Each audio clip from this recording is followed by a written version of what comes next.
The emergency beacon cut through the static like a scream in the void. Lieutenant Commander Ethan Cross pulled his attention from the plasma conduit he'd been calibrating and checked his communicator.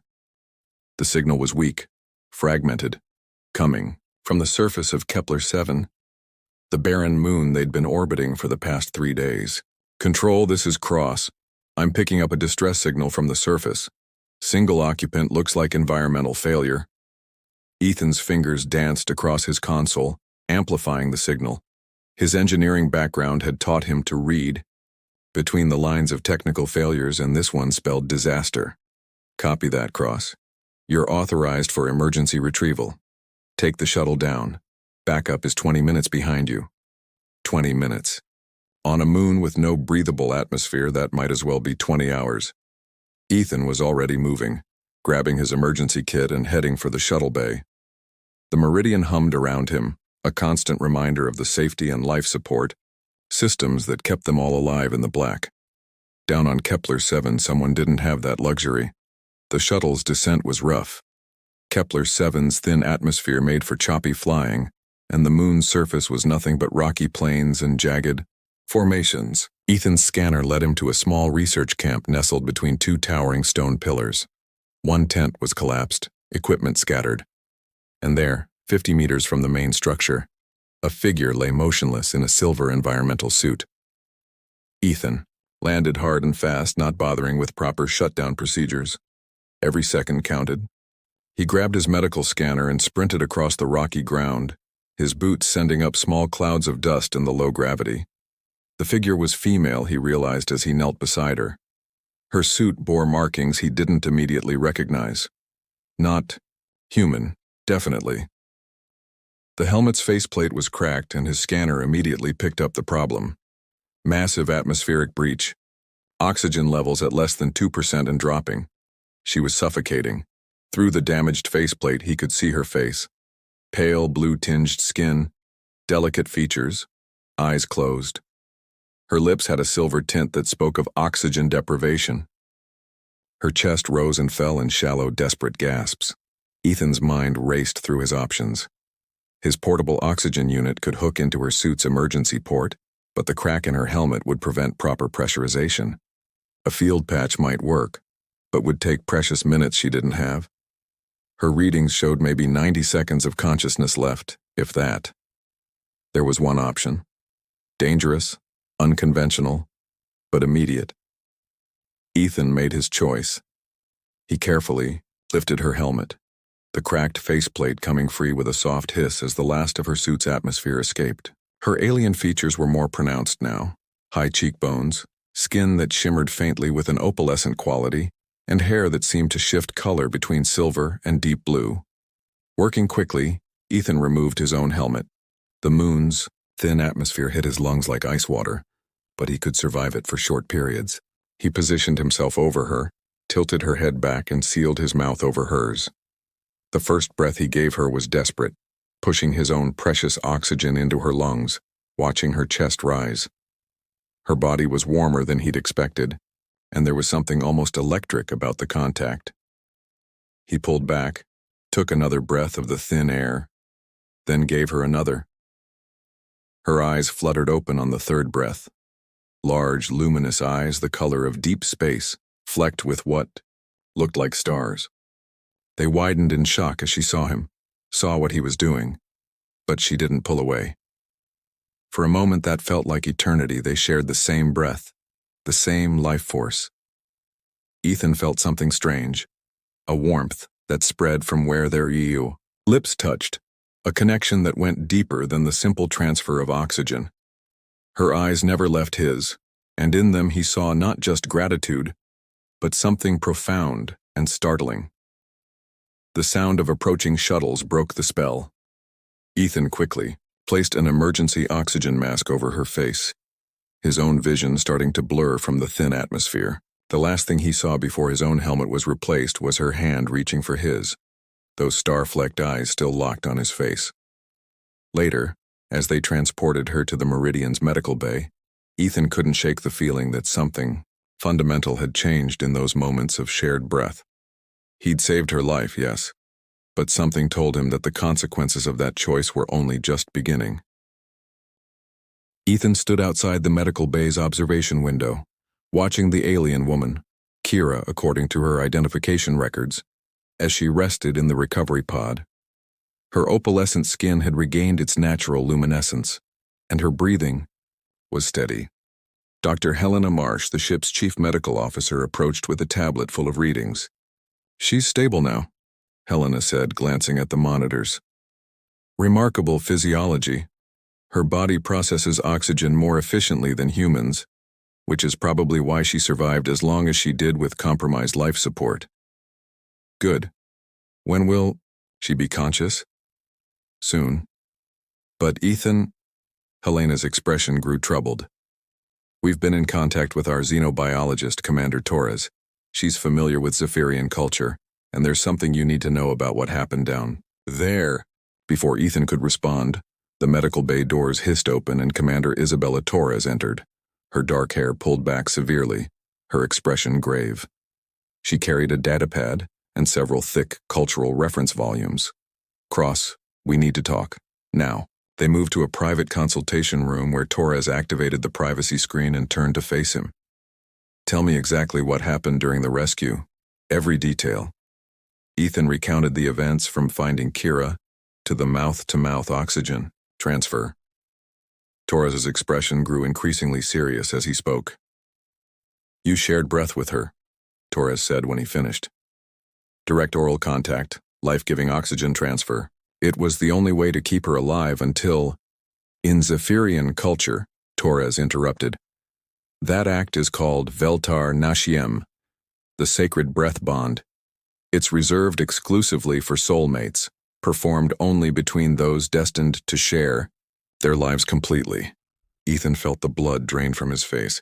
"What are you saying?" "I'm saying that according to Zephyrian law, which is recognized throughout the Galactic Alliance, you are now legally and spiritually bound to that woman. Forever." The words hit Ethan like a physical blow. He sank into a chair, mind reeling. "That's impossible. I was saving her life. There was no ceremony, no intention." "Intention is irrelevant," Torres said, consulting her datapad. "The act itself creates the bond. In their culture, the belief is that no one can share the breath of life unless they are destined partners. It's considered the most sacred of unions. Can it be undone?" Torres hesitated. "There are procedures, but they're dangerous, potentially fatal to both parties, and they require the consent of both individuals and approval from the Zephyrian High Council." A soft chime indicated someone was awake in the medical bay. Through the wall monitor, they could see Kira sitting up, her star-flecked eyes alert and searching. "She's asking for you." Dr. Marsh's voice came through the comm system. Ethan looked at Torres, who nodded grimly. "You need to talk to her. She'll know what happened the moment she sees you. Zephyrians can sense their bonded partners." Walking back into the medical bay felt like walking to his execution. Kira's eyes found his immediately, and he saw recognition flood her features, not just of him as her rescuer, but something deeper, more intimate. "You," she said, her voice musical even through the universal translator. "You shared your life force with me. I didn't know." "Of course you didn't." She swung her legs over the side of the medical bed, moving with fluid grace despite her recent ordeal. "Humans don't understand the Veltar Nashim, but that doesn't change what has occurred." She stood, and Ethan was struck by how perfectly she was proportioned, tall and lithe with an otherworldly elegance. When she stepped closer, he felt that same electric sensation from the moon's surface. "I can feel you," she said softly, reaching out to touch his chest. Her hand passed through his uniform shirt as if it weren't there, and he felt warmth spread through his entire body. "Your heartbeat, your emotions, the bond is already forming." "This is insane," Ethan said, but even as he protested, he found himself responding to her presence in ways that defied explanation. Standing near her felt right in a way that made no logical sense. "My name is Kira Voss," she said, withdrawing her hand. "I was conducting atmospheric research when my equipment malfunctioned. You saved my life, Ethan Cross. How do you know my name? She smiled, and it was like watching a star ignite. I know many things about you now.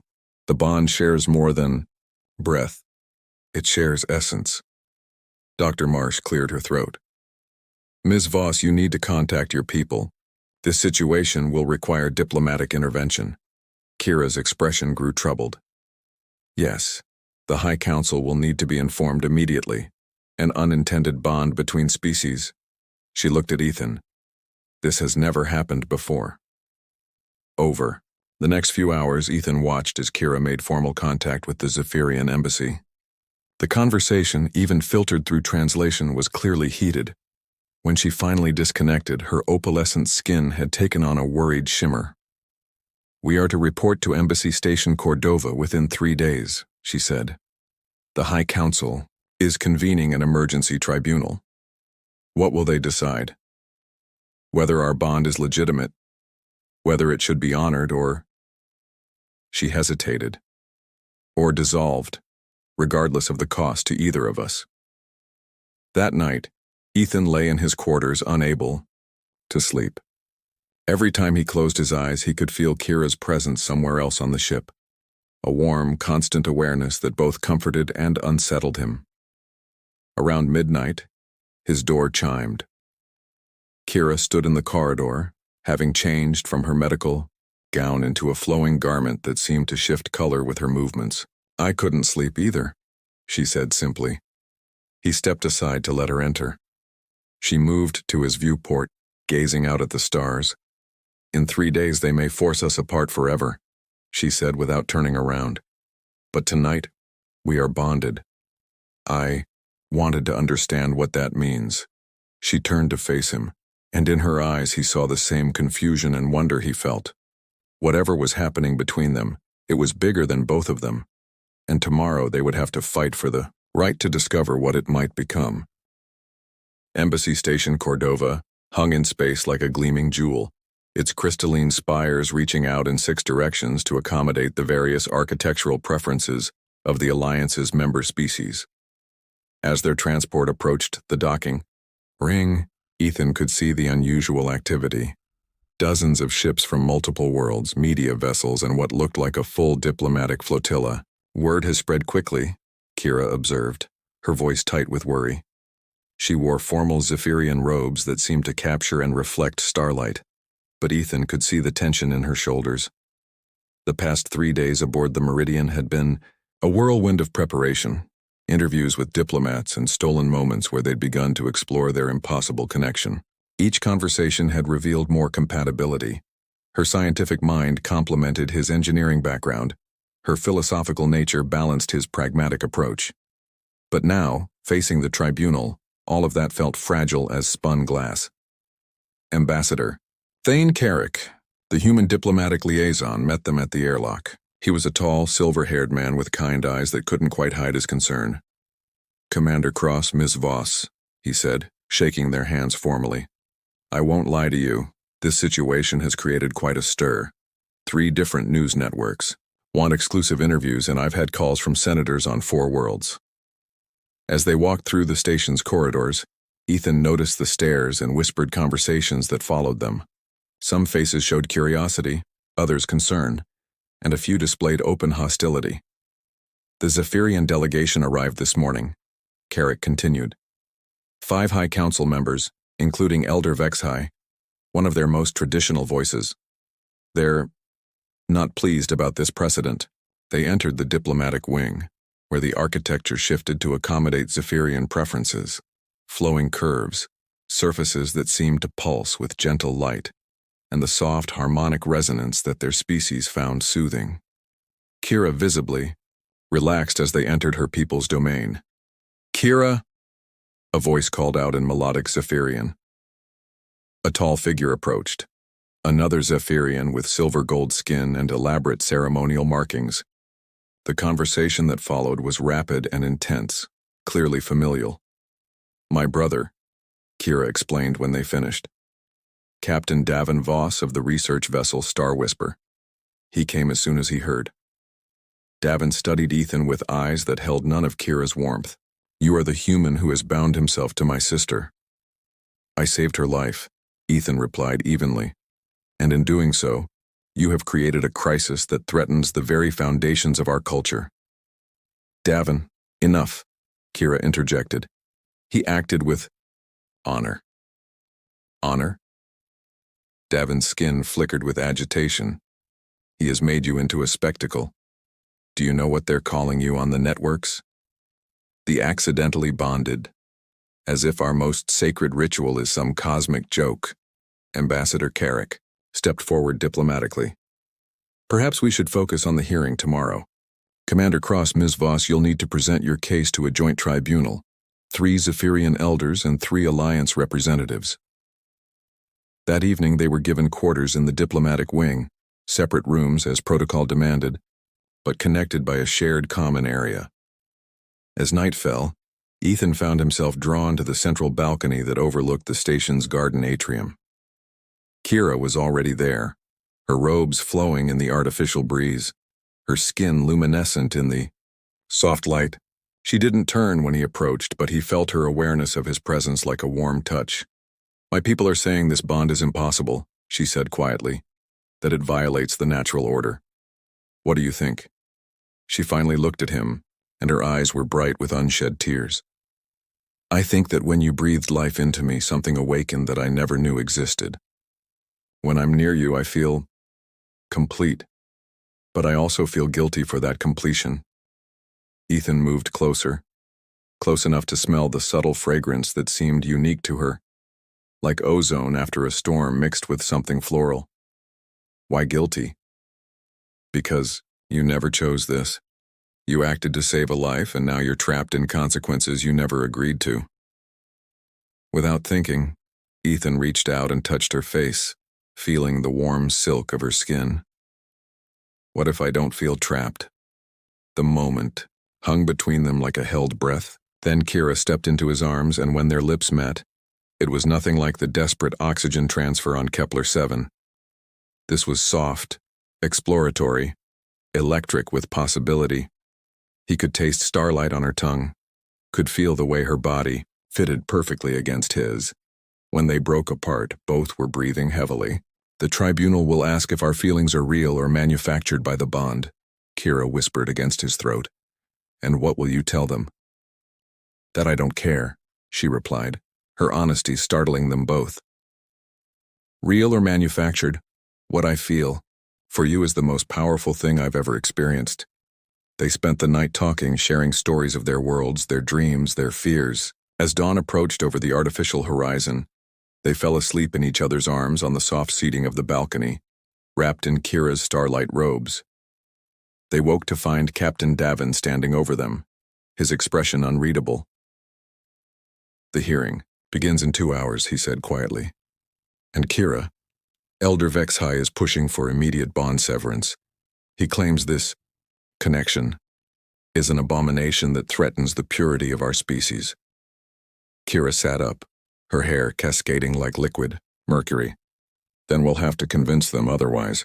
But as they prepared for the hearing, Ethan couldn't shake the feeling that the tribunal had already made its decision, and that today might be the last day he and Kira would be allowed to share the same space, the same breath, the same impossible bond that had already begun to feel like the most natural thing in the universe.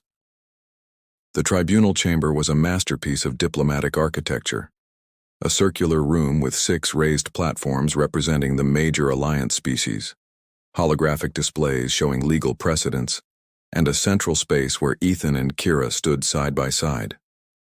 The Zephyrian elders wore traditional silver robes that seemed to capture and bend light, while the Alliance representatives displayed the formal attire of their respective worlds.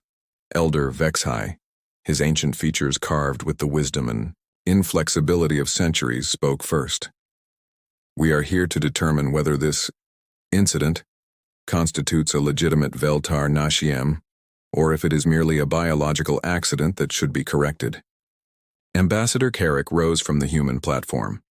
The Alliance position is that consent and intention must be considered in any binding legal arrangement.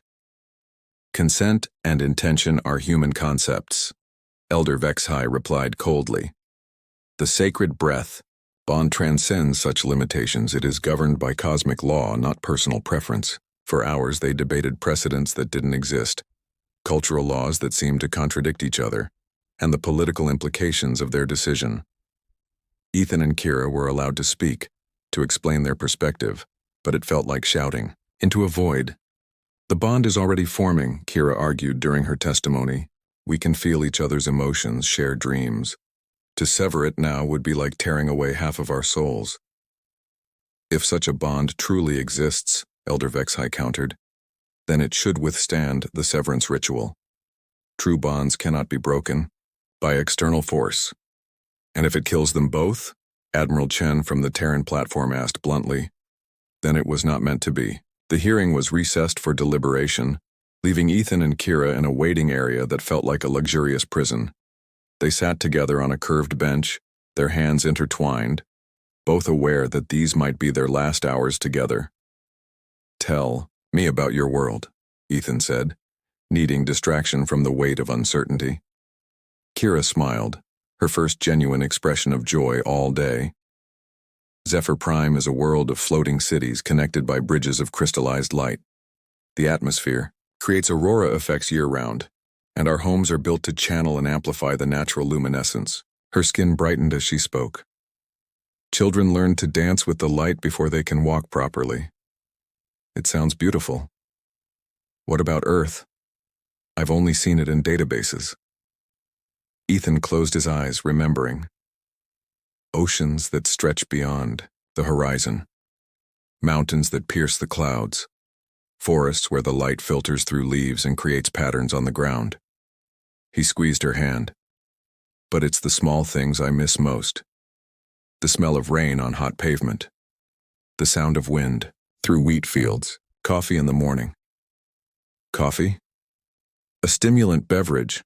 I'll have to make you some, if we get the chance. The phrase hung between them, heavy with unspoken fears.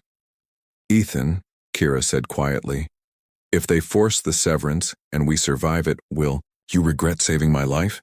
He turned to face her fully, taking both her hands in his. Never.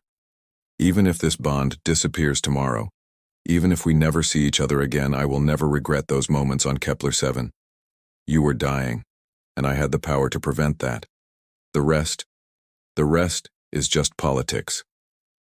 She leaned forward and kissed him then, soft and desperate and full of everything they might never have the chance to say. When they broke apart, her eyes were bright with tears. I love you, she whispered.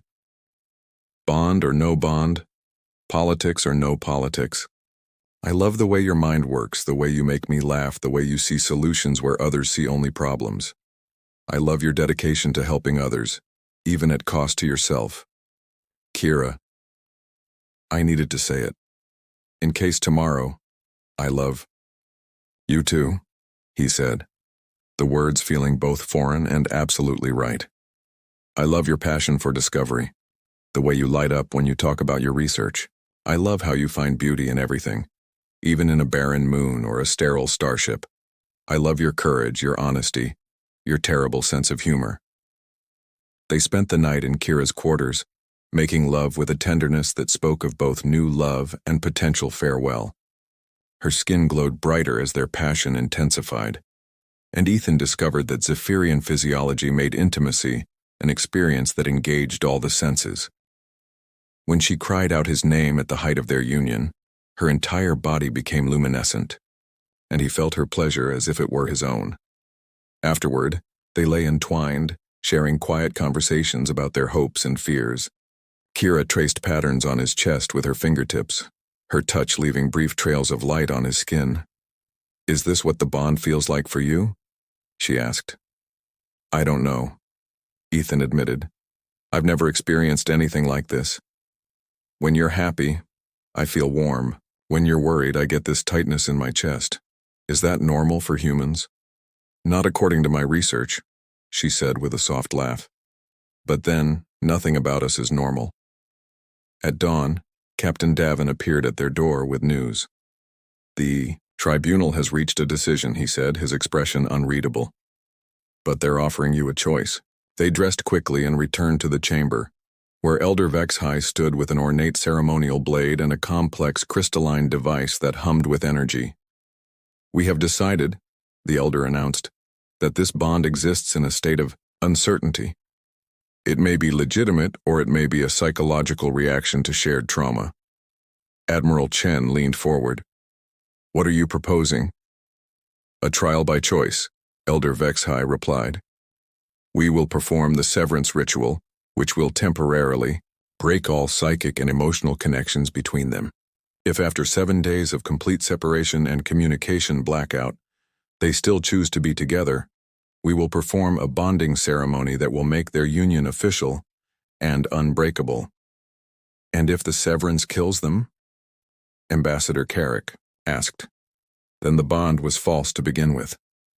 Ethan and Kira looked at each other, the weight of the choice settling between them.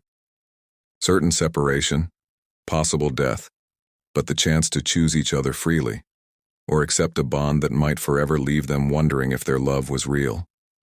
"We'll do it," Kira said, her voice steady despite the fear in her eyes. Ethan nodded, squeezing her hand one last time before they would be forced apart. "We'll do it." As the ceremonial preparations began, Ethan realized that in a few hours, he might not remember why Kira Voss had ever mattered to him at all, or he might die, trying to hold on to the memory of her light.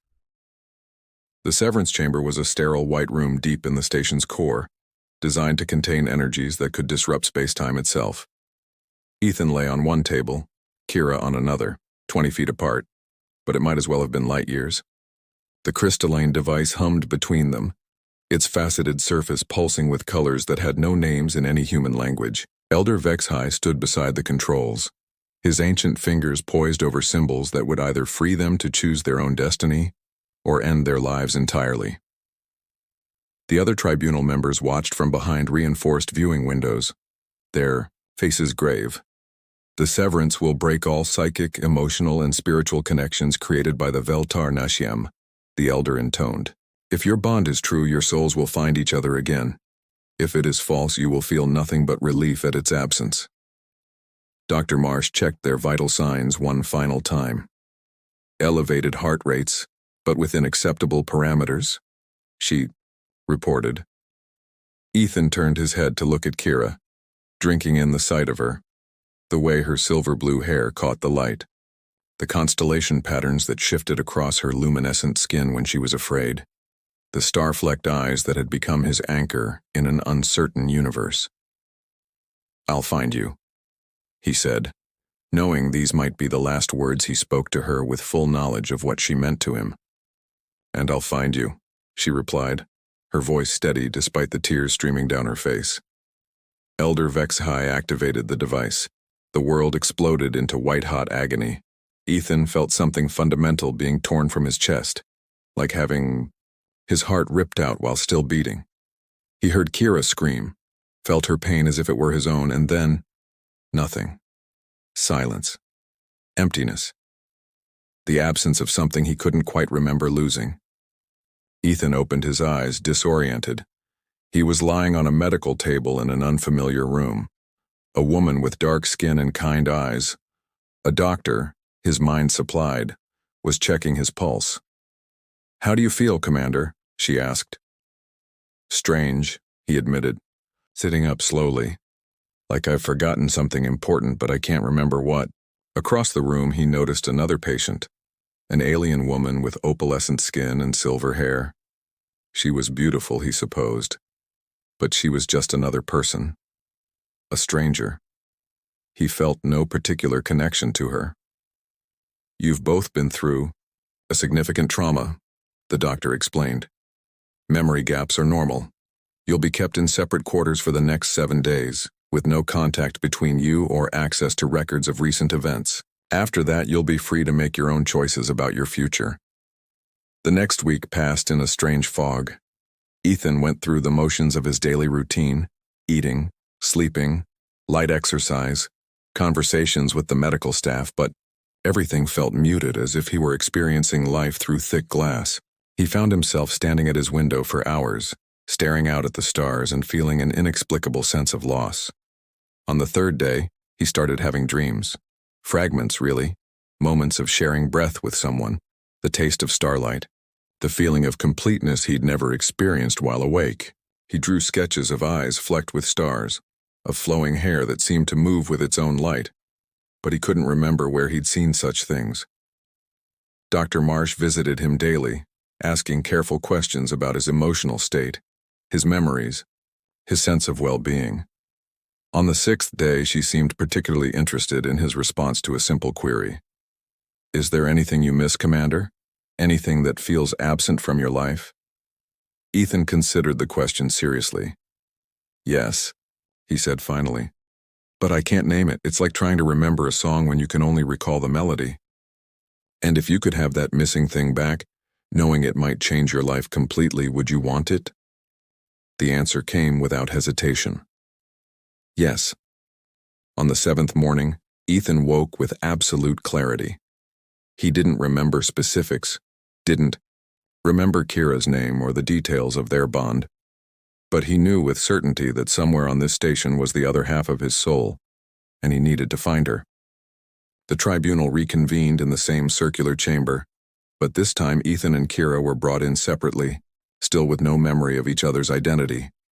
When Ethan saw her enter from the opposite door, every instinct in his body screamed, recognition. She stopped dead when she saw him, her skin brightening with sudden luminescence. "You," she said, wonder in her voice. "I've been dreaming about you." "And you," Ethan replied, walking toward her as if pulled by gravity. "I don't remember your name, but I know that you're the reason I feel incomplete." They met in the center of the chamber, hands reaching for each other automatically. The moment their skin touched, memories flooded back, not just of their time together, but of emotions, shared thoughts, the perfect compatibility that had developed between them. "Kira," he breathed. "Ethan," she whispered back. Elder Vexhai watched from his platform, his ancient face unreadable. "You have chosen," he announced.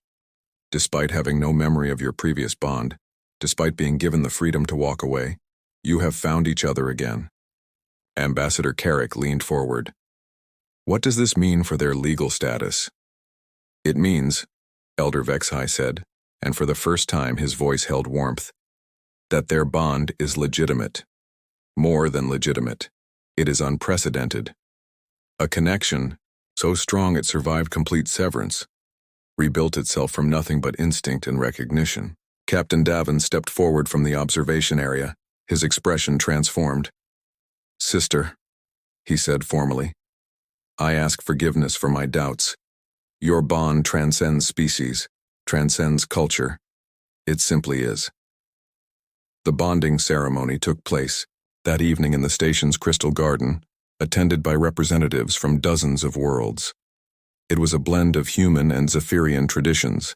Ethan wore formal Terran dress blues, while Kira was dressed in flowing robes that seemed to be made of captured starlight. When they exchanged vows, Kira's entire body became luminescent, and witnesses later swore they could see threads of light connecting her heart to Ethan's. When they kissed to seal their union, the garden's crystals resonated in harmony, creating music that some described as the sound of pure joy. Their wedding night was spent in quarters designed for both their physiologies, environmental controls that satisfied human needs while providing the harmonic resonances Zephyrians required for deep rest. They made love with desperate passion, celebrating not just their union but their survival, the miracle of having found each other twice. "No regrets?" Kira asked afterward, her head pillowed on his chest, her skin still faintly glowing. "Only one," Ethan replied, stroking her hair. "What's that?" "That we'll probably be famous for this. Galactic news networks, documentary producers, xenobiologists wanting to study us." Kira laughed, the sound like silver bells. "We'll face it together. Besides, I think our story might give hope to others, prove that love can transcend any boundary. Even the boundary between species. Especially that one." Outside their window, the stars wheeled in their ancient patterns, unchanged by the small miracle that had played out on Embassy Station Cordova. But for Ethan and Kira, those same stars now seemed to shine with new purpose, witnesses to a love that had proven itself stronger than death, stronger than cultural differences, stronger than the vast emptiness between worlds. In choosing each other not once but twice, they had created something new in the galaxy, a bond that would inspire others to look beyond the boundaries of their own species, their own worlds, their own preconceptions about what love could be. And in the quiet of their shared breathing, in the rhythm of two hearts beating as one, the universe itself seemed to approve.